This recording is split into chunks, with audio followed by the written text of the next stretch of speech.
Apakah nama saudara Setio Novanto?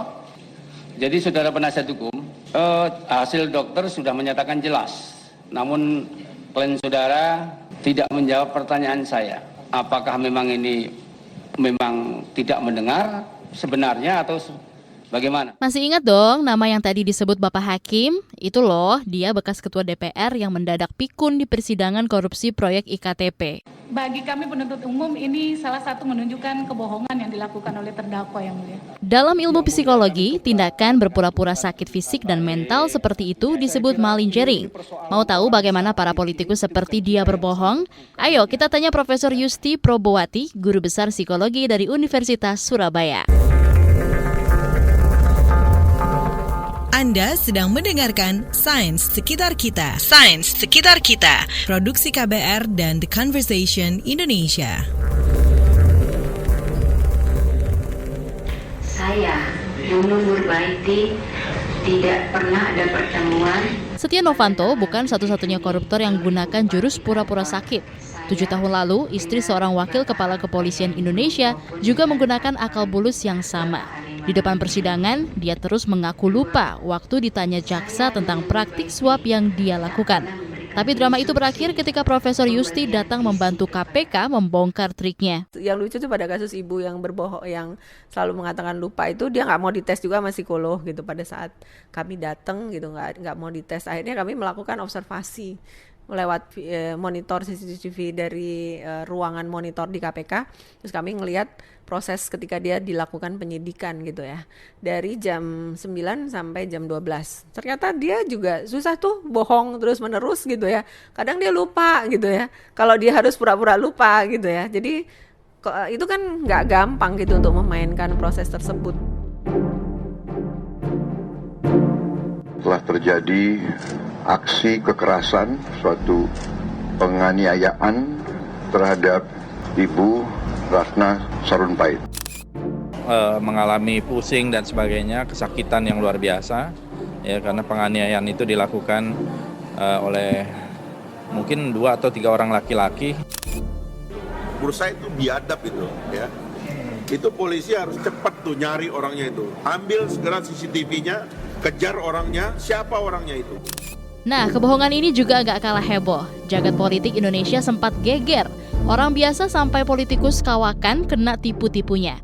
Profesor Yusti bilang kebohongan ini bisa mengecoh banyak orang gara-gara pelakunya terbiasa bersandiwara di depan kamera. Kalau orang bicara di media itu kan banyak lapisan yang membuat dia menutupi dirinya gitu ya, yang agak susah untuk ditampilkan. Kita nggak bisa menilai itu hanya berdasarkan apa yang muncul di media gitu ya. Tapi orang pasti secara umum pingin kelihatan impresi bahwa dia baik gitu ya. Semua orang kalau itu. Jadi yang kita lihat di layar televisi itu kan hanya potongan scene yang seberapa muncul. Jadi tidak ada penganiayaan. Itu hanya cerita khayal yang diberikan oleh setan anak saya. Dan berkembang seperti itu. Kebohongan besar harus dimulai dari tipu-tipu kecil. Sebuah studi di jurnal Nature Neuroscience membuktikan bahwa ternyata otak dapat beradaptasi terhadap kebohongan yang kita ciptakan.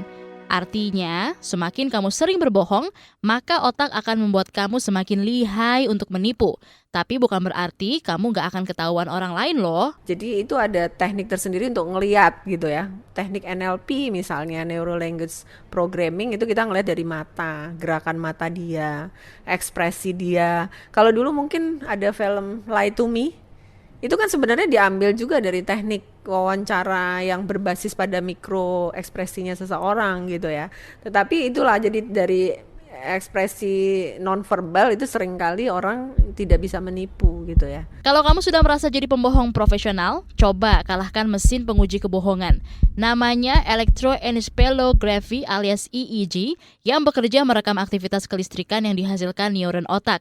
Dengan alat itu, psikolog seperti Profesor Yusti bisa mengetahui dengan mudah kamu sedang berbohong atau tidak. Nah, sekarang yang sedang dikembangkan itu adalah pakai EEG. Jadi yang ditaruh di gerak otak. Ketika dia berbohong, dicek otaknya dia bisa merespon tertentu apa enggak. Misalnya di dalam satu situasi tertentu ada pembunuhan dengan menggunakan pisau gitu ya. Misalnya gitu ya. Kan dia pembunuh nih. Terus dia bilang, "Ini pisaumu." Bukan gitu ya. ekspresinya semua cool, ini deteksi dengan fisiologis nggak bisa, tapi otaknya dia itu ada memberikan respon bahwa dia mengenal benda ini dengan loncatan-loncatan grafik tertentu. Jangan menjadi korban politik. Pemilu tinggal menghitung hari dan politikus masih asik sebar janji-janji. Kita, pemilih, harus lebih jeli mencermati para kandidat.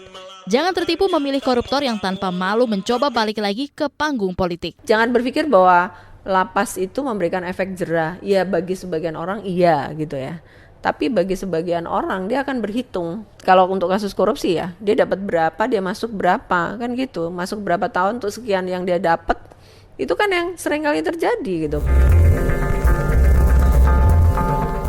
Sains Sekitar Kita. Sains Sekitar Kita. Produksi KBR dan The Conversation Indonesia.